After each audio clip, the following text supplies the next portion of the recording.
Speaking to reporters at the White House on Tuesday, Mr. Biden said the US was keeping the commitments it had made to Afghanistan, such as providing close air support, paying military salaries and supplying Afghan forces with food and equipment. ਉਹਦੇ ਨਾਲ ਹੀ ਉਹਨਾਂ ਨੇ ਗੱਲ ਬੜੀ clearly without ਮਿੰਸਿੰਗ words ਕਹੀ ਕਿ ਵੀ ਇਹ ਜਿਹੜਾ ਹੁਣ ਉਹਨਾਂ ਨੇ ਲੜਨਾ, ਅਸੀਂ ਜਿਹੜਾ ਆਪਣਾ ਫਰਜ਼ ਅਦਾ ਕਰ ਦਿੱਤਾ। ਉਹਨਾਂ ਨੇ ਕਿਹਾ ਜੀ ਮੈਨੂੰ ਕੋਈ ਪਛਤਾਵਾ ਨਹੀਂ ਹੈ ਇਸ ਫੈਸਲੇ ਦਾ ਕਿ ਅਸੀਂ ਆਪਣੀ ਫੌਜ ਉੱਥੋਂ ਕੱਢ ਰਹੇ ਹਾਂ। ਅਸੀਂ ਆਲਰੇਡੀ 20 ਸਾਲ ਉੱਥੇ ਰਹੇ ਹਾਂ, $1 ਟ੍ਰਿਲੀਅਨ ਤੋਂ ਜ਼ਿਆਦਾ ਅਸੀਂ ਖਰਚ ਕੀਤਾ, ਹਜ਼ਾਰਾਂ ਅਸੀਂ ਆਪਣੇ ਸੋਲਜਰ ਮਰਵਾਏ ਨੇ ਔਰ ਹੁਣ ਅਸੀਂ ਜਿਹੜਾ ਉਹ ਵਾਪਸ ਮੁੜ ਰਹੇ ਹਾਂ। ਅਮਰੀਕਨ ਇੰਟੈਲੀਜੈਂਸ ਦਾ ਕਹਿਣਾ ਹੈ ਕਿ ਵੀ 90 ਦਿਨਾਂ ਦੇ ਵਿੱਚ ਜਿਹੜਾ ਕੈਪੀਟਲ ਹੈ ਅਫਗਾਨਿਸਤਾਨ ਦਾ ਕਾਬੁਲ ਉਹ ਫਾਲ ਹੋ ਸਕਦਾ। Taliban fighters could isolate Afghanistan capital in 30 days ਕਿ 30 ਦਿਨਾਂ ਦੇ ਵਿੱਚ ਉਹਨਾਂ ਨੇ ਕਾਬਲ ਨੂੰ ਕੱਟ ਦੇਣਾ ਬਾਕੀਆਂ ਨਾਲੋਂ। ਸੋ ਇਹ ਅਜ਼ਿਊਮ ਕਰ ਰਹੇ ਨੇ ਕਿ 2 ਮਹੀਨੇ ਤਾਲਿਬਾਨ ਨੂੰ ਰੈਜ਼ਿਸਟ ਕਰੇਗੀ ਅਫਗਾਨ ਫੋਰਸ ਕਾਬਲ ਦੇ ਵਿੱਚ।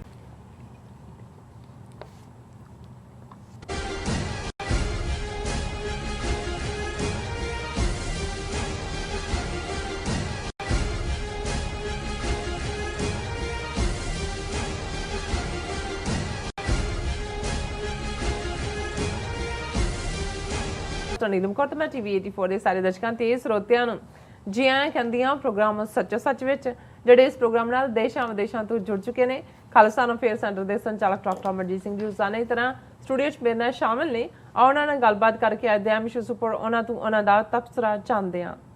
ਜੀ ਡਾਕਟਰ ਸਾਹਿਬ, ਵਾਹਿਗੁਰੂ ਜੀ ਕਾ ਖਾਲਸਾ, ਵਾਹਿਗੁਰੂ ਜੀ ਕੀ ਫਤਿਹ। ਹਾਂਜੀ ਨੀਲਮ ਕੌਰ ਜੀ, ਤੁਹਾਨੂੰ ਵੀ ਤੇ ਦੁਨੀਆ ਭਰ 'ਚ ਬੈਠੇ ਸਾਡੇ ਬਹੁਤ ਹੀ ਪਿਆਰੇ ਸੋਹਣੇ ਸਿਆਣੇ ਟੀਵੀ 84 ਦੇ ਦਰਸ਼ਕਾਂ ਨੂੰ ਵੀ ਵਾਹਿਗੁਰੂ ਜੀ ਕਾ ਖਾਲਸਾ, ਵਾਹਿਗੁਰੂ ਜੀ ਕੀ ਫਤਿਹ।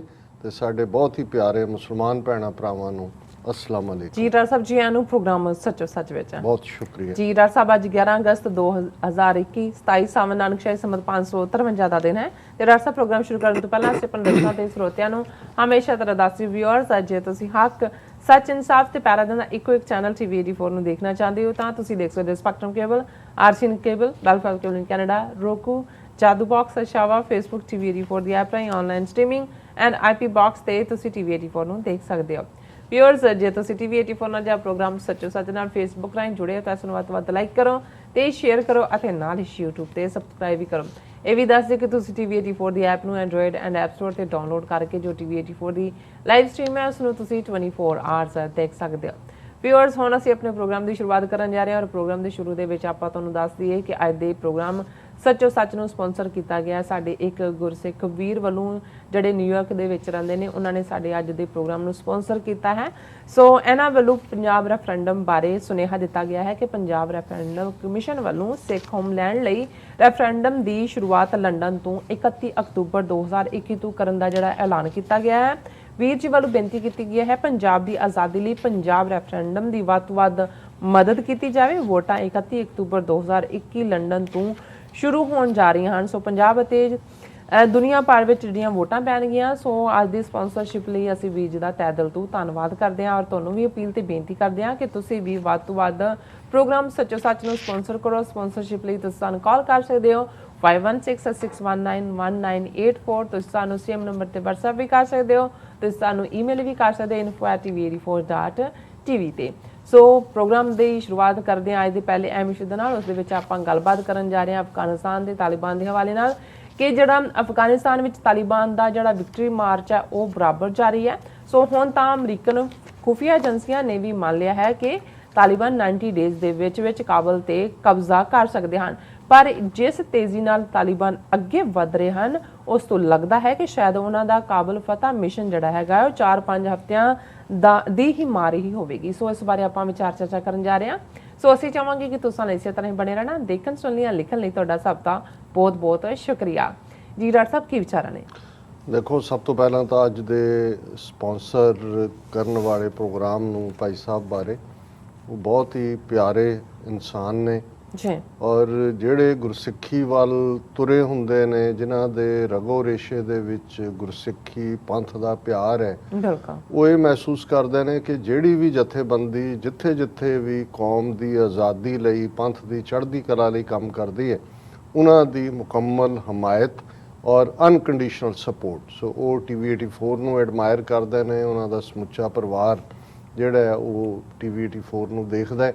ਔਰ ਉਹਨਾਂ ਨੇ ਪਹਿਲਾਂ ਵੀ ਜਦੋਂ ਸਪਾਂਸਰ ਕੀਤਾ, ਸੋ ਜ਼ਾਹਰ ਹੈ ਕਿ ਉਹ ਰੈਫਰੈਂਡਮ 2020 ਉਸ ਦੇ ਬਾਰੇ ਟੋਟਲ ਕਮਿਟਮੈਂਟ ਦੇ ਨਾਲ ਕੌਮ ਨੂੰ ਅਪੀਲ ਕਰਦੇ ਨੇ ਕਿ ਇਹ ਇਸ ਦੇ ਲਈ ਵੋਟਾਂ ਵੀ ਬਣਾਈਆਂ ਜਾਣ। ਔਰ ਪਹਿਲਾਂ ਸਿੱਖਸ ਫਾਰ ਜਸਟਿਸ ਵੱਲੋਂ ਇਹ ਐਲਾਨ ਕੀਤਾ ਗਿਆ ਸੀ ਕਿ 15 ਅਗਸਤ ਤੋਂ ਜਿਹੜਾ ਲੰਡਨ ਤੋਂ ਵੋਟਾਂ ਦੀ ਜਿਹੜੀ ਹੈ ਉਹ ਵੋਟਾਂ ਪਾਉਣ ਦੀ ਪ੍ਰੋਸੈਸ ਸ਼ੁਰੂ ਹੋਏਗੀ। ਲੇਕਿਨ ਕਿਉਂਕਿ ਅਜੇ ਵੀ ਕੋਵਿਡ-19 ਦੇ ਚੱਲਦੇ ਆ, ਬਹੁਤ ਸਾਰੀਆਂ ਰੈਸਟ੍ਰਿਕਸ਼ਨਸ ਨੇ ਯੂਰਪੀਅਨ ਮੁਲਕਾਂ 'ਚ ਵੀ, ਔਰ ਕੁਛ ਨਾ ਕੁਛ ਜਿਹੜੀਆਂ ਨੇ ਟੈਕਨੀਕਲ ਡਿਫਿਕਲਟੀਜ਼ ਕੋਵਿਡ-19 ਦੇ ਹਵਾਲੇ ਨਾਲ ਔਰ ਰੈਸਟ੍ਰਿਕਸ਼ਨਸ ਦੇ ਹਵਾਲੇ ਨਾਲ ਨੇ। ਸੋ ਇਹ ਜਿਹੜਾ ਕਮਿਸ਼ਨ ਪ੍ਰੋਪਰ ਇੱਕ ਪ੍ਰੋਸੈਸ ਹੈ ਜਿਹੜੀ ਕਿ ਕਾਨੂੰਨ ਦੇ ਦਾਇਰੇ 'ਚ ਰਹਿੰਦੇ ਆ। ਔਰ ਅਸੀਂ ਪਹਿਲਾਂ ਵੀ ਕਿਹਾ ਸੀ ਕਿ ਇੰਟਰਨੈਸ਼ਨਲ ਲਾਅ ਹੋਏ, UN ਚਾਰਟਰ ਹੋਏ, ਉਸ ਦੇ ਬਿਲਕੁਲ ਮੁਤਾਬਕ ਹੈ, ਪੀਸਫੁਲ ਅਮਨ ਦੇ ਤਰੀਕੇ ਨਾਲ ਇਹ ਹੱਕ ਹੈ। ਔਰ ਇਹ ਹੱਕ UN ਚਾਰਟਰ ਨੇ ਦਿੱਤਾ ਹੈ, ਇੰਟਰਨੈਸ਼ਨਲ ਲਾਅ ਨੇ ਦਿੱਤਾ ਹੈ। ਔਰ ਅਸੀਂ ਬੀਤੇ ਵਰਿਆਂ ਦੇ ਵਿੱਚ ਦੇਖਿਆ ਕਿ ਜੇ ਅੰਦਰੂਨੀ ਰੈਫਰੈਂਡਮ ਦੀ ਗੱਲ ਆਈ ਤੇ ਕੈਨੇਡਾ ਨੇ 1980 'ਚ, 1995 'ਚ ਕਿਊਬੈਕ ਸੂਬੇ ਦੇ ਲੋਕਾਂ ਨੂੰ ਇਹ ਹੱਕ ਦਿੱਤਾ ਹੈ ਕਿ ਉਹ ਕੈਨੇਡਾ ਨਾਲ ਰਹਿਣਾ ਚਾਹੁੰਦੇ ਨੇ ਜਾਂ ਉਸ ਤੋਂ ਅੱਡ ਹੋਣਾ ਚਾਹੁੰਦੇ ਨੇ। ਇਸੇ ਤਰ੍ਹਾਂ ਸਕਾਟਲੈਂਡ 'ਚ ਅਸੀਂ 3-4 ਸਾਲ ਪਹਿਲਾਂ ਦੇਖਿਆ ਕਿ ਜਿੱਥੇ 300-400 ਸਾਲ ਦਾ ਉਹਨਾਂ ਦਾ ਇੱਕ ਇਲਹਾਕ ਰਿਹਾ, ਜਦੋਂ ਕਿ ਸਕਾਟਸ ਨੇ ਡਿਫੀਟ ਕਬੂਲ ਕੇ ਅੰਗਰੇਜ਼ਾਂ ਦੀਆਂ ਟਰਮਸ ਦੇ ਉੱਤੇ ਸਮਝੌਤਾ ਕੀਤਾ, ਉਹ ਵੀ ਇੱਕ ਜਿਹੜਾ ਉਹਨਾਂ ਦਾ ਰੈਫਰੈਂਡਮ ਉਹਨਾਂ ਨੇ ਮੰਨਿਆ ਬ੍ਰਿਟਿਸ਼ਰ ਗਵਰਨਮੈਂਟ ਨੇ। ਔਰ ਹੁਣ ਵੀ ਜਿਹੜੀ ਉੱਥੇ ਫਸਟ ਮਿਨਿਸਟਰ ਹੈ ਬੀਬੀ ਐਲੈਕਸ, ਜਿਉਂ ਹੀ ਇਹ ਕੋਵਿਡ-19 ਓਵਰ ਹੁੰਦਾ ਉਹ ਇੱਕ ਵਾਰ ਫੇਰ ਉਸ ਰੈਫਰੈਂਡਮ ਲਈ ਜਾ ਰਹੇ ਨੇ। ਇਸੇ ਤਰ੍ਹਾਂ ਈਵਨ ਅਸੀਂ UN ਸਪਾਂਸਰਡ ਜਿਹੜਾ ਰੈਫਰੈਂਡਮ ਖਾਸ ਤੌਰ ਤੇ ਈਸਟ ਤੈਮੂਰ ਦੇ ਵਿੱਚ, ਇੰਡੋਨੇਸ਼ੀਆ ਦੇ ਵਿੱਚ ਹੋਇਆ। ਸੋ ਜ਼ਾਹਰ ਹੈ UN ਵਾਲਾ ਬਾਈਂਡਿੰਗ ਹੁੰਦਾ ਹੈ, ਵਿਦਨ ਕੰਟਰੀਜ਼ ਵੀ ਜਿਹੜਾ ਐਗਰੀਮੈਂਟ ਨਾਲ ਹੈ ਉਸ 'ਚ ਵੀ ਥੋੜ੍ਹੀਆਂ ਬਹੁਤ ਕੰਡੀਸ਼ਨਸ ਨਾਲ ਬਾਈਂਡਿੰਗ ਹੈ। ਔਰ ਜਿਵੇਂ ਸਿੱਖਸ ਫਾਰ ਜਸਟਿਸ ਨੇ ਐਲਾਨਿਆ ਹੋਇਆ ਕਿ ਇਹ ਨੌਨ ਬਾਈਂਡਿੰਗ ਹੈ, ਲੇਕਿਨ ਇਹ ਵਿਲ ਆਫ ਦਾ ਪੀਪਲ, ਸਿੱਖ ਕੌਮ ਦੀ ਵਿਲ ਦੁਨੀਆ 'ਚ, ਜਿਹਦੇ 'ਚ ਡਾਇਸਪੋਰਾ ਸਿੱਖ ਵੀ, ਔਰ ਜਿਵੇਂ ਤੁਸੀਂ ਕਿਹਾ ਕਿ ਪੰਜਾਬ ਦੇ ਵਿੱਚ ਵੀ, ਔਰ ਜਿੱਥੇ ਬਾਹਰਲੇ ਸੂਬਿਆਂ 'ਚ ਵੀ ਜਿੱਥੇ ਰਹਿੰਦੇ ਨੇ, ਕਿਉਂਕਿ ਇਹ ਰੈਫਰੈਂਡਮ ਸਿੱਖ ਹੋਮਲੈਂਡ ਲਈ ਹੈ। ਔਰ ਜਦੋਂ ਅਸੀਂ ਸਿੱਖ ਹੋਮਲੈਂਡ ਦੀ ਗੱਲ ਕਰਦੇ, ਬੇਸ਼ੱਕ ਜਦੋਂ ਸਾਡੇ ਕੁਛ ਵੀਰਾਂ ਭੈਣਾਂ ਵੱਲੋਂ ਨਕਸ਼ੇ ਦੀ ਗੱਲ ਕੀਤੀ ਜਾਂਦੀ ਹੈ ਕਿ ਜੀ ਨਕਸ਼ਾ ਅਸੀਂ ਸਮਝਦੇ ਹਾਂ ਕਿ ਪਹਿਲਾ ਗੱਲ ਬੇਸਿਕਲੀ ਸਾਡਾ ਇਹ ਰਾਈਟ ਕਬੂਲਿਆ ਜਾਣਾ ਕਿ ਅਸੀਂ ਤੀਸਰੀ ਧਿਰ ਸਾਂ 1947 ਦੇ ਵਿੱਚ, ਜਿਹੜੀ ਨੈਗੋਸ਼ੀਏਸ਼ਨ ਟਰਾਂਸਫਰ ਆਫ ਪਾਵਰ ਲਈ ਹੁੰਦੀ ਹੈ 1849 ਤੱਕ ਸਿੱਖ ਨੇਸ਼ਨ। ਔਰ ਕਿਉਂਕਿ ਜਦੋਂ ਅਸੀਂ ਮਹਾਰਾਜਗੀ ਦੀ ਗੱਲ ਵੀ ਕਰਦੇ ਹਾਂ, ਮਹਾਰਾਜਾ ਰਣਜੀਤ ਸਿੰਘ ਦੀ, ਸੋ ਉਹ ਵੀ ਉਹਨਾਂ ਦੀ ਸਰਕਾਰ ਸਰਕਾਰੇ Khalsa JIO. So Sikh nation as a people ਅਸੀਂ ਸੋਵਰਨ ਹੈ। ਜਦੋਂ ਗੁਰੂ ਕਲਗੀਧਰ ਪਾਤਸ਼ਾਹ ਨੇ ਰਾਜ ਕਰੇਗਾ ਖਾਲਸਾ ਦਾ ਪੰਥ ਨੂੰ ਵਰ ਦਿੱਤਾ, ਔਰ ਇਹ ਸਾਡਾ ਰੋਜ਼ਾਨਾ ਅਰਦਾਸ ਦਾ ਹਿੱਸਾ ਹੈ। ਸੋ ਸਾਡੀ ਕਲੈਕਟੀਵਿਟੀ 'ਚੋਂ ਇਸ ਲਈ ਜਹਾਂ ਜਹਾਂ ਖਾਲਸਾ ਜੀ ਸਾਹਿਬ ਤਹਾਂ ਤਹਾਂ ਰਚਿਆ ਰਿਆਇਤ, ਅਸੀਂ ਰੋਜ਼ ਅਰਦਾਸ ਪੜ੍ਹਦੇ ਹਾਂ। ਸੋ ਜਦੋਂ ਅਸੀਂ ਡਾਇਸਪੋਰਾ ਹੋਏ ਉਸ ਧਰਤੀ ਦੇ ਉੱਤੇ ਹੋਣ, ਸਿੱਖ ਕੌਮ ਦੇ ਕਲੈਕਟਿਵ ਨੇਸ਼ਨ ਦੀ ਗੱਲ ਕਰਦੇ ਹਾਂ, ਤੇ ਫਿਰ ਕਾਨੂੰਨੀ ਤੌਰ ਦੇ ਉੱਤੇ ਜਾਂ ਜਿਸ ਨੂੰ ਤੁਸੀਂ ਇੱਕ ਹਿਊਮੈਨਿਸਟਿਕ ਔਰ ਇੰਟਰਨੈਸ਼ਨਲ ਲਾਅ ਦੇ ਥੱਲੇ ਪਹੁੰਚਦਾ ਹੀ ਹੈ। ਅਦਰਵਾਈਜ਼ ਤਾਂ ਫਿਰ ਦੂਸਰਾ ਰਸਤਾ ਤਾਂ ਪਹਿਲਾਂ ਵੀ 84 ਤੋਂ 95 ਤੱਕ ਸਰਕਾਰੀ ਤਸ਼ੱਦਦ ਦੇ ਸਾਹਮਣੇ ਹਥਿਆਰਬੰਦ ਸੰਘਰਸ਼ ਦਾ ਰਿਹਾ, ਉਹ ਹਮੇਸ਼ਾ ਹੀ ਆਪਸ਼ਨ ਓਪਨ ਹੁੰਦੀ ਹੈ।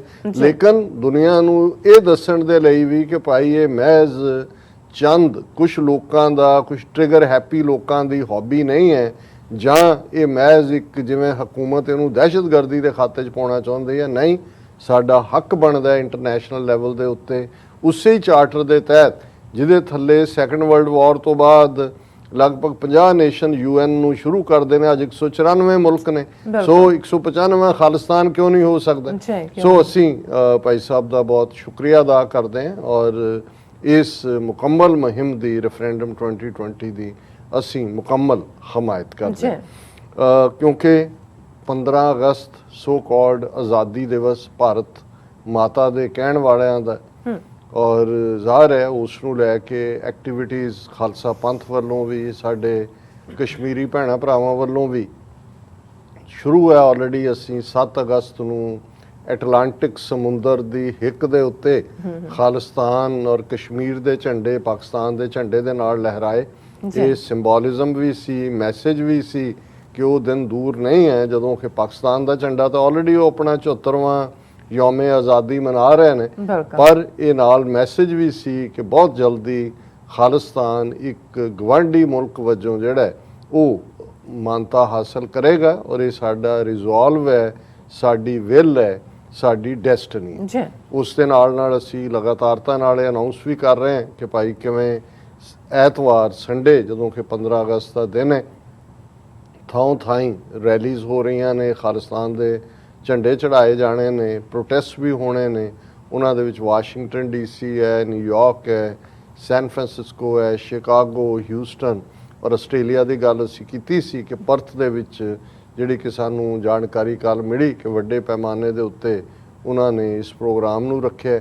ਇਸੇ ਤਰ੍ਹਾਂ ਜਿਹੜਾ ਬਾਕੀ ਮੁਲਕਾਂ ਦੇ ਵਿੱਚ ਵੀ, ਕੈਨੇਡਾ ਦੇ ਵਿੱਚ ਵੀ ਅੱਜ ਦੱਸ ਰਹੇ ਸੀ ਕਿ ਟੋਰਾਂਟੋ, ਵੈਨਕੂਵਰ ਪ੍ਰੋਗਰਾਮ ਲਿਖੇ ਹੋਏ ਨੇ ਔਰ ਸਾਡੇ ਲਈ ਇਹ ਅੱਜ ਇੱਕ ਪ੍ਰਿਵਿਲੇਜ ਵੀ ਸੀ, ਖੁਸ਼ੀ ਦੀ ਗੱਲ ਸੀ ਕਿ US ਕਾਂਗਰੈਸ਼ਨਲ ਸਿੱਖ ਕਾਕਸ ਜਿਹਦੇ 'ਚ 50 ਤੋਂ ਜ਼ਿਆਦਾ ਕਾਂਗਰਸਮੈਨ ਜਿਸ ਦੇ ਮੈਂਬਰ ਨੇ।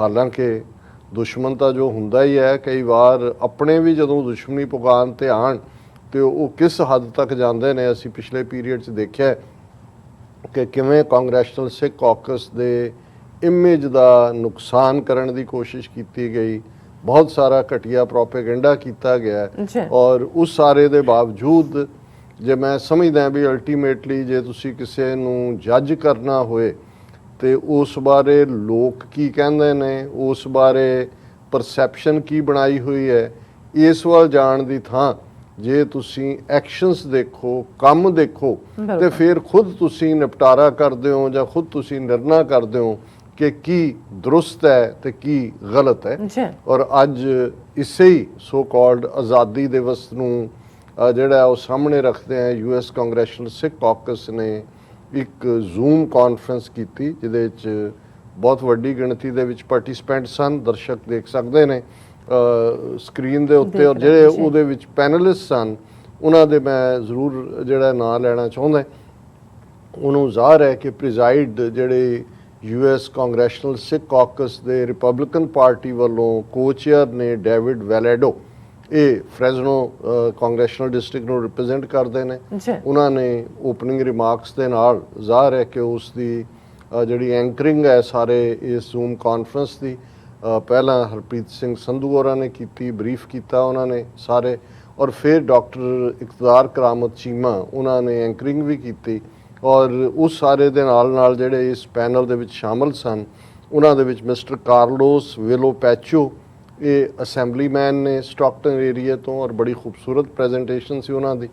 ਫਾਰਮਰਸ ਐਜੀਟੇਸ਼ਨ ਦੀ ਉਹਨਾਂ ਨੇ ਗੱਲ ਵੀ ਕੀਤੀ, ਸਿੱਖ ਕੌਮ ਦੀ ਕੰਟਰੀਬਿਊਸ਼ਨ ਵੀ ਔਰ ਅਮਰੀਕਾ 'ਚ ਕਿਵੇਂ ਸਟਰਗਲਿੰਗ ਸਿੱਖਾਂ ਨੇ ਆਪਣੀ ਥਾਂ ਬਣਾਈ ਹੈ। ਔਰ ਇਸ ਤੋਂ ਇਲਾਵਾ ਜਿਹੜੀ ਖਾਸ ਕਿਉਂਕਿ ਅੱਜ ਪਾਕਿਸਤਾਨ ਦੇ ਵਿੱਚ ਵੀ ਜਿਹੜਾ ਉਹਨਾਂ ਨੇ ਮਾਈਨੋਰਿਟੀ ਡੇ ਐਲਾਨਿਆ ਹੋਇਆ 11 ਅਗਸਤ ਉਹ ਦਿਨ ਹੈ ਔਰ ਅੱਜ ਦੀ ਇਸ ਜ਼ੂਮ ਕਾਨਫਰੰਸ ਵਿੱਚ ਪਾਕਿਸਤਾਨ ਦੇ ਪੰਜਾਬ ਸੂਬੇ ਤੋਂ ਜਿਹੜੇ MPA ਨੇ, ਉੱਥੇ MPA ਕਿਹਾ ਜਾਂਦਾ ਹੈ ਮੈਂਬਰ ਪ੍ਰੋਵਿੰਸ਼ੀਅਲ ਅਸੈਂਬਲੀ, ਔਰ ਰਮੇਸ਼ ਸਿੰਘ ਅਰੋੜਾ ਉਹਨਾਂ ਨੇ ਪਾਰਟਿਸਿਪੇਸ਼ਨ ਕੀਤੀ ਔਰ ਉਹਨਾਂ ਦੀ ਪ੍ਰੈਜੈਂਟੇਸ਼ਨ ਬਹੁਤ ਖੂਬਸੂਰਤ ਸੀ, ਬੜੀ ਖੂਬਸੂਰਤ ਅੰਗਰੇਜ਼ੀ 'ਚ ਉਹਨਾਂ ਨੇ ਫਖਰ ਦਿੱਤਾ ਹੈ। ਉਹਨਾਂ ਨੇ ਕਿਹਾ ਕਿ ਪਾਕਿਸਤਾਨ ਦੇ ਵਿੱਚ ਭਾਵੇਂ 25,000 ਜਿਹੜੇ ਨੇ ਉਹ ਸਿੱਖੀ ਸਰੂਪ ਵਾਲੇ ਸਿੱਖ ਨੇ, ਪਰ ਅਸੀਂ ਪ੍ਰਿਵਿਲੇਜਡ ਲੋਕ ਹਾਂ ਇੱਥੇ, ਸਾਡਾ ਜਿੰਨਾ ਸਤਿਕਾਰ ਹੈ ਹਰ ਫੀਲਡ ਦੇ ਵਿੱਚ ਸਾਡੇ ਲਈ ਨੌਕਰੀਆਂ ਵੀ ਨੇ ਔਰ ਅਸੀਂ ਸਾਡੇ ਬੱਚੇ ਵੀ ਜਿਹੜੇ ਆ ਉੱਚੀ ਤਾਲੀਮ 'ਚ ਜਾ ਰਹੇ ਨੇ। ਔਰ ਫਿਰ ਉਹਨਾਂ ਨੇ ਕਿਹਾ ਵੀ ਸਾਡਾ ਹੁਣ ਸਿੱਖ ਮੈਰਿਜ ਐਕਟ ਵੀ ਹੈ ਔਰ ਇਸ ਤੋਂ ਇਲਾਵਾ ਬਾਬਾ ਗੁਰੂ ਨਾਨਕ ਯੂਨੀਵਰਸਿਟੀ ਬਣ ਰਹੀ ਹੈ। ਉਹਨਾਂ ਨੇ ਕੰਪੇਅਰ ਕੀਤਾ ਕਿ ਵੀ ਇੱਕ ਪਾਸੇ ਪਾਕਿਸਤਾਨ ਦੇ ਵਿੱਚ ਸਿੱਖ ਨੇ ਜਿਹੜੀ ਮਜ਼ਹਬੀ ਆਜ਼ਾਦੀ ਨੂੰ ਮਾਣ ਰਹੇ ਨੇ, ਦੂਸਰੇ ਪਾਸੇ ਔਰ ਉਹਨਾਂ ਨੇ ਇੱਕ ਗੱਲ ਇਹ ਵੀ ਕਹੀ ਕਿ ਇੱਥੇ ਤੁਹਾਨੂੰ ਕੋਈ ਸਿੱਖ ਐਸਾ ਨਹੀਂ ਮਿਲੇਗਾ ਜਿਹੜਾ ਕੇਸਾਂ ਦੀ ਬੇਅਦਬੀ ਕਰਦਾ ਹੋਏ, ਉਹ ਪੂਰਾ ਸਿੱਖੀ ਸਰੂਪ 'ਚ ਹੈ। ਪਰ ਉਹਨਾਂ ਨੇ ਕਿਹਾ ਜੀ ਇੰਡੀਆ ਦੇਖੋ ਵੀ 74 ਸਾਲ 'ਚ ਉੱਥੇ ਸਿੱਖਾਂ ਦਾ ਕੀ ਹਾਲ ਕਰ ਦਿੱਤਾ ਹੈ, ਕਿੰਨੇ ਵੱਡੇ ਪੱਧਰ ਤੇ ਪਤਤ ਪੁਣਾ ਹੈ, ਡਰੱਗਸ ਨੇ ਔਰ ਕਿਹੋ ਜਿਹੀਆਂ ਸਮੱਸਿਆਵਾਂ ਫੇਸ ਹੋ ਰਹੀਆਂ, ਉਹਨਾਂ ਦੀ ਬਹੁਤ ਅੱਛੀ ਪ੍ਰੈਜੈਂਟੇਸ਼ਨ ਸੀ। ਇਸੇ ਤਰ੍ਹਾਂ ਡਾਕਟਰ ਸ਼ਗੁਫਤਾ ਅਸ਼ਰਫ ਜਿਹੜੇ ਕਸ਼ਮੀਰ ਦੀਆਂ ਦੀ ਆਵਾਜ਼ ਵੀ ਨੇ ਔਰ ਯੂਨਾਈਟਿਡ ਨੇਸ਼ਨਸ ਦੇ ਵਿੱਚ ਜਨੇਵਾ ਦੇ ਵਿੱਚ ਅਕਸਰ ਉਹਨਾਂ ਦੀ ਪ੍ਰੈਜੈਂਟੇਸ਼ਨ ਹੁੰਦੀ ਹੈ। ਉਹਨਾਂ ਨੇ ਖਾਸ ਤੌਰ ਦੇ ਉੱਤੇ ਕਸ਼ਮੀਰ ਦੇ ਉੱਤੇ ਉਹਨਾਂ ਦਾ ਫੋਕਸ ਸੀ। ਪਿਛਲੇ 2 ਸਾਲ ਤੋਂ 5 ਅਗਸਤ 2019 ਤੋਂ ਬਾਅਦ ਕੀ ਚੱਲ ਰਿਹਾ ਔਰ ਓਵਰਆਲ ਉਹਨਾਂ ਨੇ ਨਰੇਟ ਕੀਤੀ ਕਿ ਕਸ਼ਮੀਰ ਦੀ ਕੀ ਕਹਾਣੀ ਹੈ। ਇਸ ਤੋਂ ਇਲਾਵਾ ਬ੍ਰਿਟਿਸ਼ ਪਾਰਲੀਮੈਂਟ ਦੇ ਵਿੱਚ ਪਹਿਲੀ ਸਿੱਖ ਬੀਬੀ ਮੈਂਬਰ ਪਾਰਲੀਮੈਂਟ ਪ੍ਰੀਤ ਕੌਰ ਗਿੱਲ ਔਰ ਜਿਹੜੀ ਉੱਥੇ ਹਾਊਸ ਆਫ ਕਾਮਨਸ ਦੇ ਵਿੱਚ ਜਿਹੜੀ ਉਹਨਾਂ ਦਾ ਪਾਰਲੀਮੈਂਟਰੀ ਕਮੇਟੀ ਹੈ ਜਿਹੜੇ ਇਹਨਾਂ ਇਸ਼ੂਜ਼ ਦੇ ਉਹਨਾਂ ਦੇ ਨਾਲ ਵੀ ਉਹ ਜੁੜੇ ਹੋਏ ਨੇ। ਉਹਨਾਂ ਨੇ ਵਾਹਿਗੁਰੂ ਜੀ ਕਾ ਖਾਲਸਾ ਵਾਹਿਗੁਰੂ ਜੀ ਕੀ ਫਤਿਹ ਨਾਲ ਆਪਣੀ ਪ੍ਰੈਜੈਂਟੇਸ਼ਨ ਸ਼ੁਰੂ ਕੀਤੀ ਔਰ ਬੜੇ ਮੈਂ ਹਮੇਸ਼ਾ ਹੀ ਮੈਨੂੰ ਲੱਗਦਾ ਮੈਂ ਐਡਮਾਇਰ ਕਰਦਾ ਉਹਨਾਂ ਦੀ ਸਟਾਈਲ ਨੂੰ ਵੀ ਪ੍ਰੈਜੈਂਟੇਸ਼ਨ ਦੀ ਔਰ ਬੋਲਡਨੈਸ ਨੂੰ। ਉਹਨਾਂ ਨੇ ਆਪਣੀ ਪ੍ਰੈਜੈਂਟੇਸ਼ਨ 'ਚ ਯੂਕੇ ਦੇ ਵਿੱਚ ਕਿਵੇਂ ਜਿਹੜੀ ਮਹਾਰਾਜਾ ਰਣਜੀਤ ਸਿੰਘ ਦੀ ਪੋਤੀ ਬੀਬੀ ਸੋਫੀਆ ਉਹਨਾਂ ਨੇ ਸਟਰਗਲ ਕੀਤੀ ਵੋਟਿੰਗ ਰਾਈਟ ਲੈਣ ਦੇ ਲਈ ਵਿਮਨ ਨੂੰ ਔਰ ਉਹਨਾਂ ਨੇ ਕਿਹਾ ਵੀ ਸਾਡਾ ਸੰਘਰਸ਼ ਜਾਰੀ ਹੈ ਭਾਰਤ ਦੇ। ਉਹਨਾਂ ਨੇ ਕਿਹਾ ਮੈਂ ਇੱਕ ਕਿਸਾਨ ਦੀ ਬੇਟੀ ਕਿਵੇਂ ਸਟਰਗਲ ਕਰਕੇ ਮੇਰੇ ਫਾਦਰ ਇੱਥੇ ਆਏ ਔਰ ਅੱਜ ਕਿਸਾਨ ਜਿਹੜੇ ਨੇ ਪਿਛਲੇ ਲਗਭਗ 1 ਸਾਲ ਤੋਂ ਕਿਸ ਹਾਲਤ ਦੇ ਵਿੱਚ ਨੇ ਔਰ ਬੜੀ ਉਹਨਾਂ ਦੀ ਬਹੁਤ ਜਿਹੜੀ ਹੈ ਉਹ ਖੂਬਸੂਰਤ ਪ੍ਰੈਜੈਂਟੇਸ਼ਨ ਸੀ। ਔਰ ਡਾਕਟਰ ਗੁਰਦਰਸ਼ਨ ਸਿੰਘ ਢਿੱਲੋਂ ਜਿਹੜੇ ਚੰਡੀਗੜ੍ਹ ਬੇਸਡ ਨੇ ਰਿਸਰਚਰ ਵੀ ਨੇ ਰਾਈਟਰ ਆਥਰ ਔਰ ਨੈਰੇਟਰ ਔਰ ਉਹਨਾਂ ਦਾ ਇੱਕ ਆਪਣਾ ਸਟਾਈਲ ਹੈ ਗੱਲ ਕਰਨ ਦਾ ਔਰ ਉਹਨਾਂ ਨੇ ਜਿੱਥੇ RSS ਆਈਡੀਓਲੋਜੀ ਕਿਵੇਂ ਹੜੱਪਣਾ ਚਾਹੁੰਦੀ ਹੈ ਔਰ ਸਿੱਖੀ ਵਿਚਾਰਧਾਰਾ ਸਿੱਖ ਫਿਲਾਸਫੀ ਉਸ ਦੀਆਂ ਜੜ੍ਹਾਂ ਕਿੰਨੀਆਂ ਡੂੰਘੀਆਂ ਨੇ ਔਰ ਕਿਵੇਂ ਉਹ ਸਾਰੀ ਇਨਸਾਨੀਅਤ ਨੂੰ ਆਪਣੇ ਕਲਾਵੇ 'ਚ ਲੈਣ ਵਾਲੀ ਸਿੱਖੀ ਵਿਚਾਰਧਾਰਾ ਹੈ ਇਸ ਦੇ ਉੱਤੇ ਉਹਨਾਂ ਨੇ ਜਿਹੜਾ ਆਪਣਾ ਜਿਹੜਾ ਪ੍ਰੈਜੈਂਟੇਸ਼ਨ ਦਿੱਤੀ। ਔਰ ਡਾਕਟਰ ਇਕਬਾਲ ਕਰਾਮਤ ਚੀਮਾ ਉਹ ਜਿਵੇਂ ਬੋਲਡਲੀ ਕਹਿੰਦੇ ਨੇ ਉਹਨਾਂ ਨੇ ਕਿਹਾ ਜੀ ਮੈਂ ਪੋਲੀਟੀਸ਼ੀਅਨ ਨਹੀਂ ਹੈ ਮੈਂ ਤਾਂ ਹਿਊਮਨ ਰਾਈਟ ਐਕਟਿਵਿਸਟ ਹੈ। ਪਹਿਲਾਂ ਪੋਲੀਟੀਸ਼ੀਅਨ ਬੋਲੇ ਨੇ ਉਹ ਬਹੁਤ ਵਾਰੀ ਗੱਲ ਲੁਕੋ ਜਾਂਦੇ ਨੇ। ਸੋ ਉਹਨਾਂ ਨੇ ਸਿੱਖਾਂ ਦਾ ਕੇਸ ਸਿੱਧਾ ਕਿ ਭਾਈ ਤੀਸਰੀ ਕੌਮ ਔਰ ਕਿਵੇਂ ਕਨਸਟੀਟਿਊਸ਼ਨ ਦੇ ਵਿੱਚ ਆਰਟੀਕਲ 25(20) ਦੇ ਥੱਲੇ ਕੇਸਾਧਾਰੀ ਹਿੰਦੂ ਬਣਾਇਆ ਹੋਇਆ ਹੈ, ਕਿਸਾਨਾਂ ਨਾਲ ਕੀ ਹੋ ਰਿਹਾ ਔਰ ਉਹਨਾਂ ਨੇ ਕਿਹਾ ਇਹ ਸਿੱਖਾਂ ਦਾ ਹੱਕ ਬਣਦਾ ਹੈ ਕਿ ਭਾਈ ਉਹਨਾਂ ਦਾ ਆਪਣਾ ਮੁਲਕ ਹੋਏ ਰਾਈਟ ਆਫ ਸੈਲਫ ਡਿਟਰਮੀਨੇਸ਼ਨ ਦੇ ਥੱਲੇ। ਸੋ ਇਹ ਪ੍ਰੈਜੈਂਟਰਸ ਦਾ ਸੀ। ਉਸ ਤੋਂ ਬਾਅਦ ਜਿਹੜੇ ਪਾਰਟਿਸਿਪੈਂਟ ਸੀ ਉਹਨਾਂ ਦੀ ਡਿਸਕਸ਼ਨ ਸੀ ਪਰ ਮੇਰਾ ਕਿਉਂਕਿ ਟਾਕ ਸ਼ੋ ਟੋਰਾਂਟੋ ਹੁੰਦਾ ਉਹੀ ਟਾਈਮ ਹੁੰਦਾ ਸੋ ਮੈਂ ਲੇਟਰ ਪਾਰਟ ਵਾਲੀ ਡਿਸਕਸ਼ਨ ਦਾ ਹਿੱਸਾ ਨਹੀਂ ਬਣ ਸਕਿਆ। ਸੋ ਅਸੀਂ US ਕਾਂਗਰੈਸ਼ਨਲ ਸਿੱਖ ਕਾਕਸ ਨੂੰ ਮੁਬਾਰਕਬਾਦ ਵੀ ਦਿੰਦੇ ਕਿ ਉਹਨਾਂ ਨੇ ਇਸ ਮੌਕੇ ਦੇ ਉੱਤੇ ਜਦੋਂ 15 ਅਗਸਤ ਨੂੰ ਲੈ ਕੇ ਬੜਾ ਆਉਣ ਵਾਲੇ ਪੀਰੀਅਡ 'ਚ ਕਿ ਜੀ 75ਵੀਂ ਵਰ੍ਹੇਗੰਢ ਔਰ ਮੋਦੀ ਐਂਡ ਕੰਪਨੀ ਔਰ ਜਮਹੂਰੀਅਤ। ਸੋ ਜਦੋਂ ਅਸੀਂ ਦੇਖਦੇ ਹਾਂ ਕਿ ਵੀ ਉਹ ਲਾਅ ਮੇਕਰ UK ਦੇ ਵਿੱਚ ਹੋਣ ਉਹ ਅਮਰੀਕਾ ਦੇ ਵਿੱਚ ਹੋਣ ਉਹਨਾਂ ਤੱਕ ਗੱਲ ਪਹੁੰਚ ਰਹੀ ਹੈ ਫਿਰ ਇਸ ਤੋਂ ਵੱਧ ਕੇ US ਕਾਂਗਰੈਸ਼ਨਲ ਸਿੱਖ ਕਾਕਸ ਨੂੰ ਕਿਹਦੇ ਸਰਟੀਫਿਕੇਟ ਦੀ ਲੋੜ ਹੈ ਕਿ ਵੀ ਉਹ ਕਿਹਦੇ ਲਈ ਕੰਮ ਕਰ ਰਹੇ ਨੇ। ਸੋ ਮੈਂ ਸਮਝਦਾ ਵੀ ਘੱਟੋ ਘੱਟ ਆਪਣੇ ਵੀਰ ਭੈਣਾਂ ਜਿਹੜੇ ਕਈ ਵਾਰ ਇਸ ਕਿਸਮ ਦੇ ਪ੍ਰੋਪੇਗੈਂਡੇ ਦਾ ਸ਼ਿਕਾਰ ਹੁੰਦੇ ਨੇ ਉਹ ਇਸ ਗੱਲ ਵੱਲ ਜ਼ਰੂਰ ਧਿਆਨ ਦੇਣ ਕਿ ਜੇ ਅਸੀਂ ਕਿਸੇ ਮੁੱਦੇ ਦੇ ਉੱਤੇ ਕੌਮੀ ਆਜ਼ਾਦੀ ਦੀ ਗੱਲ ਦੇ ਉੱਤੇ ਜਾਂ ਕੋਈ ਵੀ ਪੰਥਕ ਇਸ਼ੂ ਮੈਂ ਤਾਂ ਈਵਨ ਉਹਨਾਂ ਜਥੇਬੰਦੀਆਂ ਨੂੰ ਵੀ ਐਡਮਾਇਰ ਕਰਦਾ ਜਿਹੜੇ ਸਿੱਧੇ ਤੌਰ ਤੇ ਬੇਸ਼ੱਕ ਖਾਲਿਸਤਾਨ ਦੀ ਗੱਲ ਨਹੀਂ ਕਰਦੇ ਪਰ ਉਹ ਧਾਰਮਿਕ ਪਿੜ ਦੇ ਵਿੱਚ ਕੁਝ ਕਰ ਰਹੇ ਨੇ ਹਿਊਮੈਨਿਟੇਰੀਅਨ ਪਿੜ ਦੇ ਵਿੱਚ ਕੁਝ ਕਰ ਰਹੇ ਨੇ ਹਿਊਮਨ ਡਿਵੈਲਪਮੈਂਟ ਦੇ ਪੱਖੋਂ ਕੁਝ ਕਰ ਰਹੇ ਨੇ।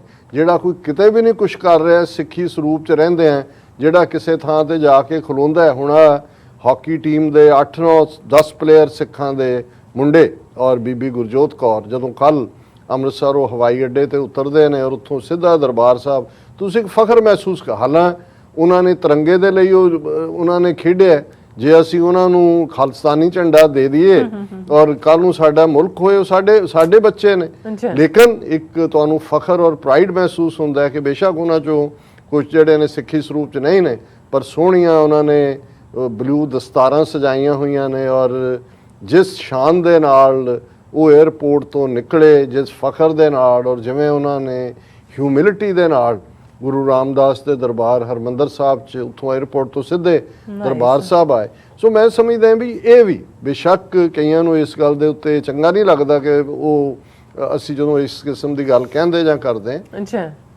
ਪਰ ਮੈਂ ਸਮਝਦਾ ਵੀ ਇਹ ਡਾਕਟਰ ਚੀਮਾ ਨੇ ਇੱਥੇ ਜਦੋਂ ਲਾਸਟ ਗਾਲਾ TV 84 ਲਈ ਹੋਇਆ ਉਹਨਾਂ ਨੇ ਇੱਕ ਗੱਲ ਕਹੀ ਉਹਨਾਂ ਨੇ ਕਿਹਾ ਵੀ ਦੁਨੀਆ ਦਾ ਜ਼ੋਰ ਲੱਗਾ ਹੋਇਆ ਹੈ ਕਿ ਭਾਈ ਅਸੀਂ ਆਪਣੀ ਗਿਣਤੀ ਵਧਾਈਏ ਆਪਣੇ ਆਬਾਦੀ ਵਧਾਈਏ, ਉਹਦੇ ਲਈ ਉਹ ਕਨਵਰਜਨ ਵੀ ਕਰਦੇ ਨੇ, ਹੋਰ ਵੀ ਕਰਦੇ ਨੇ। ਉਹ ਕਹਿੰਦੇ ਵੀ ਸਿੱਖਾਂ ਨੂੰ ਕੀ ਪ੍ਰੋਬਲਮ ਹੈ ਕਿ ਵੀ ਅਸੀਂ ਇਹ ਸਾਡਾ ਇੱਕ ਹਿੱਸਾ ਇਸ ਦੇ ਵੀ ਉਹ ਵੀ ਸਿੱਖ ਨਹੀਂ, ਤੂੰ ਵੀ ਸਿੱਖ ਨਹੀਂ, ਤੂੰ ਵੀ ਨਹੀਂ ਰਿਹਾ, ਵੀ ਸਾਰਿਆਂ 'ਚ ਖਾਮੀਆਂ ਵੀ ਹੋਣਗੀਆਂ, ਬਾਕੀ ਤਾਂ ਗੁਰੂ ਬੈਸਟ ਜੱਜ ਹੈ। ਜਦੋਂ ਅਸੀਂ ਗੁਰੂ ਦੇ ਰੂਬਰੂ ਹੋਣਾ, ਉਹ ਕਰਮੀ ਆਪੋ ਆਪਣੀ ਕੇ ਨੇੜੇ ਕੇ ਦੂਰ, ਇਹ ਰੱਬ ਨੇ ਦੇਖਣਾ ਵੀ ਕਿਹਨੇ ਕੀ ਪੁਗਾਇਆ ਹੋਇਆ। ਅਸੀਂ ਘੱਟੋ ਘੱਟ ਥੋੜਾ ਜਿਹਾ ਆਪਣਾ, ਇਹ ਠੀਕ ਹੈ ਜਿਹੜੇ ਟ੍ਰੇਟਰ ਨੇ ਪੰਥ ਦੇ ਅਗੇਂਸਟ ਭੁਗਤਦੇ ਨੇ ਉਹਨਾਂ ਨੂੰ ਬੇਨਕਾਬ ਵੀ ਕਰਨਾ, ਔਰ ਉਹਨਾਂ ਨੂੰ ਜਿਹੜਾ ਉਹ ਠੀਕ ਟਿਕਾਣੇ ਤੇ ਰੱਖਣਾ, to put them in their place, ਇਹ ਇੰਪੋਰਟੈਂਟ ਹੈ। ਬਾਕੀ ਜਿਹੜਾ ਵੀ ਜਿਸ ਫੀਲਡ 'ਚ ਹੈ, ਸਾਨੂੰ ਹਰ ਇੱਕ ਨੂੰ ਹੀ ਇਸ ਕਿਸਮ ਦਾ ਹੋਏ ਜਿਹੜਾ ਅੱਜ ਸਾਡੇ ਨਾਲ ਸਹਿਮਤ ਨਹੀਂ ਹੈ ਜਾਂ ਉਹਨੇ ਨਿਊਟਰਲ ਪੋਜੀਸ਼ਨ ਲਈ ਹੈ। ਅਲਟੀਮੇਟਲੀ ਹਾਲਾਤ ਆ ਕਿਸਾਨ ਅੰਦੋਲਨ ਤੋਂ ਬਾਅਦ ਕਿੰਨੇ ਲੋਕ ਖਾਲਿਸਤਾਨੀ ਬਣੇ, ਤਾਂ ਅਸੀਂ ਅੰਦਾਜ਼ਾ ਵੀ ਨਹੀਂ ਲਾ ਸਕਦੇ। ਔਰ ਇਹੀ ਨਹੀਂ ਹੈ, ਜਦੋਂ ਅਸੀਂ ਦੇਖਦੇ ਹਾਂ ਕਿ ਹਰਿਆਣਾ ਹੋਏ, ਰਾਜਸਥਾਨ ਹੋਏ, ਉਹਨਾਂ ਚੋਂ ਕਈ ਨਿਕਲ ਕੇ ਜਾਟ ਔਰ ਦੂਸਰੇ ਆ ਕੇ ਕਹਿੰਦੇ ਨੇ ਕਿ ਅਗਰ ਯਹੀ ਖਾਲਿਸਤਾਨ ਹੈ ਤਾਂ ਹਮ ਖਾਲਿਸਤਾਨੀ ਹੈ, ਕਿ ਭਾਈ ਜੇ ਇਹ ਸਿੱਖਾਂ ਦਾ ਜੋ ਵਿਚਾਰਧਾਰਾ ਹੈ। ਸੋ ਮੈਂ ਸਮਝਦਾ ਵੀ ਕੁਝ ਚੀਜ਼ਾਂ ਵਕਤ ਲੱਗੇਗਾ। ਝੂਠ ਹੁੰਦਾ ਹੈ, ਇਹ ਹਿੰਦੂਤਵਾ ਦਾ ਜਿਹੜਾ ਕੂੜ ਦਾ ਜਹਾਜ਼ ਹੈ ਇਹ ਥੱਲੇ ਵੱਲ ਜਾ ਰਿਹਾ ਹੈ। ਆਲਰੇਡੀ ਆਪਣੀਆਂ ਬੇੜੀਆਂ 'ਚ ਆਪ ਹੀ ਵੱਟੇ ਪਾ ਰਹੇ ਨੇ, ਔਰ ਖਾਲਿਸਤਾਨ ਅਲਟੀਮੇਟਲੀ ਹਕੀਕਤ ਹੈ, ਔਰ ਬਹੁਤਾ ਵਕਤ ਨਹੀਂ ਲੱਗੇਗਾ। ਸੋ ਅਸੀਂ US ਕਾਂਗਰੈਸ਼ਨਲ ਸਿੱਖ ਕਾਕਸ ਨੂੰ ਮੁਬਾਰਕਬਾਦ ਦਿੰਦੇ। ਹੁਣ ਗੱਲ ਅਸੀਂ ਕਾਬਲ, ਸੋ ਕਾਬਲੀ ਵਾਲਾ ਆਇਆ, ਪਿਸਤਾ ਔਰ ਬਦਾਮ ਲਾਇਆ ਕਿਸੇ ਵੇਲੇ, ਕਿਉਂਕਿ ਸਾਰੇ ਅਫਗਾਨਿਸਤਾਨ ਦੀ ਪਛਾਣ ਹੀ ਕਿਸੇ ਵੇਲੇ ਕਾਬਲ ਦੇ ਨਾਲ ਸੀ। ਔਰ ਜ਼ਾਹਰ ਹੈ ਜਾਂ ਅਸੀਂ ਜਦੋਂ ਵੀ ਗੱਲ ਕਰਨੀ ਕਿ ਭਾਈ ਕਾਬਲ ਕੰਧਾਰ ਤੱਕ, ਔਰ ਬੇਸ਼ੱਕ ਬਲਖ ਤੇ ਬੁਖਾਰੇ ਦੀ ਗੱਲ ਵੀ ਹੁੰਦੀ ਸੀ, ਤੇ ਫਿਰ ਵੀ ਬਹੁਤਿਆਂ ਨੂੰ ਸ਼ਾਇਦ ਉਦੋਂ ਤਾਂ ਕੋਈ ਨੇਸ਼ਨ ਵਾਲਾ ਪਾਰਟ ਨਹੀਂ ਸੀ, ਬਾਰਡਰੀਜ਼ ਬਹੁਤੀਆਂ ਮਾਰਕ ਨਹੀਂ ਸੀ ਜਿਹੜੀਆਂ ਬਹੁਤ ਸਾਰੀਆਂ ਲੇਟਰ ਜਿਹੜਾ ਪਹਿਲੇ ਹਿੱਸੇ 20th ਸੈਂਚੁਰੀ ਦੇ ਹੁੰਦੀਆਂ ਜਾਂ 19th ਸੈਂਚੁਰੀ ਐਂਡ 'ਚ ਹੁੰਦੀਆਂ। ਲੇਕਿਨ ਕੈਪੀਟਲਸ ਜਿਹੜੀਆਂ ਨੇ ਉਹ ਪ੍ਰਾਈਡ ਵੀ ਹੁੰਦੀਆਂ, ਔਰ ਉਹ ਇੰਪੋਰਟੈਂਟ ਸਿੰਬੋਲਿਜ਼ਮ ਵੀ ਹੁੰਦਾ। ਔਰ ਜਦੋਂ ਅਸੀਂ ਅਫਗਾਨਿਸਤਾਨ ਦੇ ਹਵਾਲੇ ਨਾਲ ਰੋਜ਼ਾਨਾ ਗੱਲ ਕਰਦੇ ਹਾਂ ਕਿ ਵੀ ਕਿਵੇਂ ਉੱਥੇ 20 ਸਾਲ ਬਾਅਦ ਅਮਰੀਕਾ ਵਾਪਸ ਆਉਣ ਦਾ ਫੈਸਲਾ ਕਰਦਾ ਹੈ, ਫਰਵਰੀ 2020 'ਚ ਸਮਝੌਤਾ ਹੁੰਦਾ ਹੈ, 9/11 ਅੱਜ 11 ਅਗਸਤ ਨੂੰ ਅਸੀਂ ਗੱਲ ਕਰ ਰਹੇ ਹਾਂ, ਔਰ ਅੱਜ ਤੋਂ ਠੀਕ 1 ਮਹੀਨਾ ਬਾਅਦ ਉਹ ਨਿਊਯਾਰਕ ਹੋਏ, ਅਰਲਿੰਗਟਨ ਦੇ ਵਿੱਚ ਪੈਂਟਾਗਨ ਦੀ ਇਮਾਰਤ ਹੋਏ ਜਿੱਥੇ ਹਮਲਾ ਹੁੰਦਾ ਹੈ ਪਹਿਲੀ ਵਾਰ ਅਮਰੀਕਾ ਮੇਨਲੈਂਡ ਤੇ, ਔਰ ਉਸ ਤੋਂ ਫੌਰਨ ਬਾਅਦ UN ਸਿਕਿਉਰਿਟੀ ਕੌਂਸਲ ਦੇ ਮੈਂਡੇਟ ਦੇ ਥੱਲੇ ਅਮਰੀਕਨ ਫੋਰਸਿਸ ਔਰ ਨੈਟੋ ਫੋਰਸਿਸ ਜਾ ਕੇ ਅਫਗਾਨਿਸਤਾਨ ਤੇ ਧਾਵਾ ਬੋਲਦੀਆਂ ਨੇ। ਔਰ 20 ਸਾਲ ਬਾਅਦ ਜਿਹੜਾ ਹੈ ਉਹ ਵਾਪਸ ਆਉਣ ਦਾ ਫੈਸਲਾ ਹੈ, ਔਰ ਆਲਰੇਡੀ ਅਮਰੀਕਾ ਦੀ ਨੈਟੋ ਦੀ 95% ਤੋਂ ਜ਼ਿਆਦਾ ਫੌਜ ਵਾਪਸ ਆ ਚੁੱਕੀ ਹੈ, ਔਰ ਮੋਸਟ ਲਾਈਕਲੀ 31 ਅਗਸਤ ਤੱਕ ਜਿਹੜਾ ਹੈ ਇਹ ਕੰਮ ਮੁੱਕ ਜਾਣਾ। ਔਰ ਇਸ 'ਚ ਵੀ ਕੋਈ ਦੋ ਰਾਵਾਂ ਨਹੀਂ ਨੇ ਕਿ ਜੋ ਹਾਲਾਤ ਪਿਛਲੇ 3-4 ਹਫ਼ਤੇ 'ਚ ਬਣੇ ਨੇ ਉਹਨੂੰ ਲੈ ਕੇ ਅਸ਼ਰਫ ਗਨੀ ਵੱਲੋਂ, ਭਾਰਤ ਵੱਲੋਂ, ਹੋਰਨਾਂ ਵੱਲੋਂ ਕਰਸ ਕੀਤਾ ਜਾ ਰਿਹਾ ਸੀ ਅਮਰੀਕਾ ਨੂੰ ਕਿ ਜੀ ਤੁਸੀਂ ਇਹਦਾ ਲਰਚ ਛੱਡ ਦਿੱਤਾ ਹੈ ਦੂਜਾ। ਔਰ ਭਾਰਤ ਜਾਂ ਉਹਨਾਂ ਨੂੰ ਲੱਗਦਾ ਸੀ ਕਿ ਸ਼ਾਇਦ ਉਹ ਅਮਰੀਕਾ ਨੂੰ ਮਨਾ ਲੈਣ ਕਿ ਵੀ ਨਹੀਂ ਤੁਸੀਂ ਭਾਵੇਂ ਏਅਰ ਪਾਵਰ ਔਰ ਦੂਜੀ ਥੋੜ੍ਹੀ ਬਹੁਤ ਫੌਜ ਰੱਖੋ ਤਾਂ ਕਿ ਡਰ ਰਹੇ। ਲੇਕਿਨ ਇਸ ਮਾਮਲੇ ਦੇ ਵਿੱਚ ਪ੍ਰੈਜ਼ੀਡੈਂਟ ਬਾਈਡਨ ਨੇ ਬੜਾ ਕਲੀਅਰਲੀ ਕੱਲ ਉਹਨਾਂ ਨੇ ਵਾਈਟ ਹਾਊਸ ਦੇ ਵਿੱਚ ਐਡਰੈਸ ਕੀਤਾ। Speaking to reporters at the White House on Tuesday, mister Biden said the US was keeping the commitments it had made to Afghanistan, such as providing close air support, paying military salaries and supplying Afghan forces with food and equipment. ਕਿ ਜੋ ਅਸੀਂ ਇਕਰਾਰ ਕੀਤੇ ਸੀ, ਅਸੀਂ ਤਨਖਾਹਾਂ ਵੀ ਦੇ ਰਹੇ ਹਾਂ, air support ਵੀ ਹੈ ਔਰ ਮਿਲਟਰੀ ਸਪਲਾਈਜ਼ ਵੀ ਹੈ, but he sad they have got to fight for themselves, ਕਿ ਵੀ ਅਸੀਂ ਲੜਨਾ ਨਹੀਂ ਹੈ ਉਹਨਾਂ ਲਈ, ਇਹ ਹੁਣ ਆਪਣੀ ਲੜਾਈ ਉਹ ਆਪ ਹੀ ਲੜਨਗੇ। ਔਰ ਉਹਦੇ ਨਾਲ ਹੀ ਉਹਨਾਂ ਨੇ ਗੱਲ ਬੜੀ ਕਲੀਅਰਲੀ ਵਿਦਆਊਟ ਮਿੰਸਿੰਗ ਵਰਡਸ ਕਹੀ ਕਿ ਵੀ ਇਹ ਜਿਹੜਾ ਹੁਣ ਉਹਨਾਂ ਨੇ ਲੜਨਾ, ਅਸੀਂ ਜਿਹੜਾ ਆਪਣਾ ਫਰਜ਼ ਅਦਾ ਕਰ ਦਿੱਤਾ। ਔਰ ਉਹਦੇ 'ਤੇ ਉਹਨਾਂ ਦਾ ਇੱਕ ਜੁਮਲਾ ਕਿਸੇ ਹੋਰ ਮੀਡੀਆ ਦੇ ਵਿੱਚ ਸੀ ਜਿਹਦੇ 'ਚ ਉਹਨਾਂ ਨੇ ਕਿਹਾ ਕਿ ਵੀ US president Biden urged Afghan leaders to fight for their homeland, saying he did not regret his decision to withdraw, noting that United States had spent more than $1 trillion over 20 years and lost thousands of troops. ਉਹਨਾਂ ਨੇ ਕਿਹਾ ਜੀ ਮੈਨੂੰ ਕੋਈ ਪਛਤਾਵਾ ਨਹੀਂ ਹੈ ਇਸ ਫੈਸਲੇ ਦਾ ਕਿ ਅਸੀਂ ਆਪਣੀ ਫੌਜ ਉੱਥੋਂ ਕੱਢ ਰਹੇ ਹਾਂ। ਅਸੀਂ ਆਲਰੇਡੀ 20 ਸਾਲ ਉੱਥੇ ਰਹੇ ਹਾਂ, $1 ਟ੍ਰਿਲੀਅਨ ਤੋਂ ਜ਼ਿਆਦਾ ਅਸੀਂ ਖਰਚ ਕੀਤਾ ਹੈ, ਹਜ਼ਾਰਾਂ ਅਸੀਂ ਆਪਣੇ ਸੋਲਜਰ ਮਰਵਾਏ ਨੇ, ਔਰ ਹੁਣ ਅਸੀਂ ਜਿਹੜਾ ਉਹ ਵਾਪਸ ਮੁੜ ਰਹੇ ਹਾਂ। ਔਰ ਇਸ ਸਾਰੇ ਦੇ ਥੱਲੇ ਉਹਨਾਂ ਨੇ ਇਹ ਗੱਲ ਕਹਿ ਕੇ, ਜਿਹਨੂੰ ਕਹਿੰਦੇ ਨੇ ਕਿ ਵੀ ਲਿਡ ਰੱਖ ਦਿੱਤੀ ਹੈ ਸਾਰੇ ਦੇ ਉੱਤੇ, ਢੱਕਣ ਰੱਖ ਦਿੱਤਾ ਹੈ ਕਿ ਇਸ ਚੋਂ ਹੁਣ ਹੋਰ ਕੁਝ ਨਹੀਂ ਨਿਕਲਣਾ ਹੈ। ਪਰ ਜਿਹੜੀ ਗੱਲ ਅੱਜ ਸਾਰੇ ਇੰਟਰਨੈਸ਼ਨਲ ਮੀਡੀਆ ਦੇ ਵਿੱਚ ਡਿਸਕਸ ਵੀ ਹੋ ਰਹੀ ਹੈ ਔਰ ਜ਼ਾਹਰ ਹੈ ਕਿ ਇਹ ਜ਼ਮੀਨੀ ਹਕੀਕਤ ਹੈ, ਔਰ ਉਹ ਹੈ ਕਿ ਅਮਰੀਕਨ ਇੰਟੈਲੀਜੈਂਸ ਏਜੰਸੀਆਂ ਨੇ ਇਹ ਗੱਲ ਰॉयटर ਹੋਏ ਦੂਜਿਆਂ ਨੂੰ ਬਰੀਫ ਕੀਤੀ ਹੈ। ਔਰ ਈਵਨ ਇੰਡੀਅਨ ਮੀਡੀਆ ਜਿਹੜਾ ਸਮਝਦਾ ਸੀ ਕਿ ਜੀ ਅਫਗਾਨ ਫੌਜ 3 ਲੱਖ ਅਸੀਂ ਵੀ ਅਸਲਾ ਭੇਜ ਰਹੇ ਹਾਂ, ਫਲਾਣਾ ਕਰ ਰਹੇ ਹਾਂ, Taliban could take Afghan capital in 90 days, US intelligence speed of Taliban advance shocks government and allies. ਉਹਨਾਂ ਨੇ ਕਿਹਾ ਜੀ ਕਿ ਵੀ ਇਹ ਬ੍ਰਿਟਿਸ਼ ਇੰਟੈਲੀਜੈਂਸ, ਅਮਰੀਕਨ ਇੰਟੈਲੀਜੈਂਸ ਦਾ ਕਹਿਣਾ ਹੈ ਕਿ ਵੀ 90 ਦਿਨਾਂ ਦੇ ਵਿੱਚ ਜਿਹੜਾ ਕੈਪੀਟਲ ਹੈ ਅਫਗਾਨਿਸਤਾਨ ਦਾ ਕਾਬੁਲ, ਉਹ ਫਾਲ ਹੋ ਸਕਦਾ ਹੈ। ਪਰ ਜਦੋਂ ਤੁਸੀਂ ਖਬਰ ਦੇਖਦੇ ਹੋ, ਉਹਨਾਂ ਨੇ ਕਿਹਾ Taliban fighters could isolate Afghanistan capital in 30 days, ਕਿ 30 ਦਿਨਾਂ ਦੇ ਵਿੱਚ ਉਹਨਾਂ ਨੇ ਕਾਬਲ ਨੂੰ ਕੱਟ ਦੇਣਾ ਹੈ ਬਾਕੀਆਂ ਨਾਲੋਂ, and possibly take it over in 90 days। ਹੁਣ ਉਹ 90 ਵੀ, ਹੁਣ ਜੇ ਤੁਸੀਂ 30 ਤੇ 90 ਦੇ ਵਿੱਚ 60 ਦਿਨ 2 ਮਹੀਨੇ ਬਣਦੇ ਨੇ, ਇਹ ਐਜ਼ਿਊਮ ਕਰਦੇ ਨੇ ਵੀ 1 ਮਹੀਨੇ ਦੇ ਵਿੱਚ ਤਾਂ ਉਹਨਾਂ ਨੇ ਕੱਟ ਆਫ ਕਰ ਦੇਣਾ ਕਿ ਵੀ ਫਿਰ ਇੰਨਾ ਕੁੱਥੇ ਅਸਲਾ ਫੌਜ, ਜਿਵੇਂ ਅਸੀਂ ਕਿਹਾ ਸੀ ਕਾਬਲ ਜਿਹੜਾ ਉਹ 10% ਆਬਾਦੀ ਹੈ ਅਫਗਾਨਿਸਤਾਨ ਦੀ ਟੋਟਲ, ਔਰ 5 ਮਿਲੀਅਨ ਲੋਕ ਉੱਥੇ ਜਿਹੜੀ ਹੈ 50 ਲੱਖ ਲੋਕ ਰਹਿੰਦੇ ਨੇ।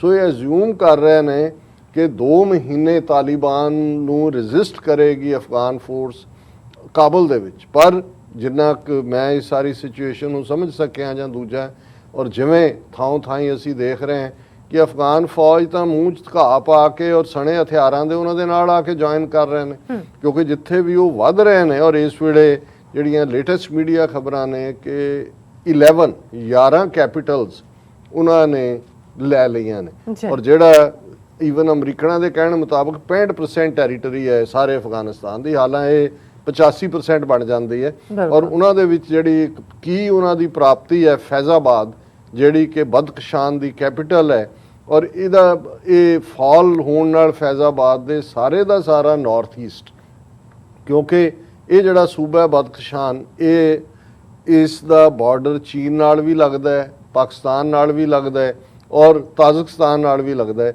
ਇਹਦਾ ਮਤਲਬ ਇਹ ਹੈ ਕਿ ਸਾਰੇ ਦਾ ਸਾਰਾ ਨਾਰਥ ਈਸਟ ਜਿਹੜਾ ਹੈ ਉਹ ਉਹਨਾਂ ਦੇ ਕੰਟਰੋਲ 'ਚ ਹੈ, ਅਫਗਾਨਿਸਤਾਨ ਦਾ ਨਾਰਥ ਈਸਟ। ਔਰ ਇਸ ਜਿਹੜਾ ਭਾਂਜ ਪਈ ਹੋਈ ਹੈ ਜਿਹੜੀ ਇਹਨਾਂ ਨੂੰ ਅਫਗਾਨ ਫੌਜਾਂ ਨੂੰ, ਅਸ਼ਰਫ ਗਨੀ ਖੁਦ ਫਲਾਈ ਕਰਕੇ ਮਜ਼ਾਰੇ ਸ਼ਰੀਫ ਪਹੁੰਚਦਾ ਪਿਛਲੇ ਦਿਨ, ਔਰ ਹੁਣ ਉਹ ਵਾਰ ਲॉर्ड्स ਨੂੰ ਕਹਿ ਰਿਹਾ ਵੀ ਤੁਸੀਂ ਲੜੋ।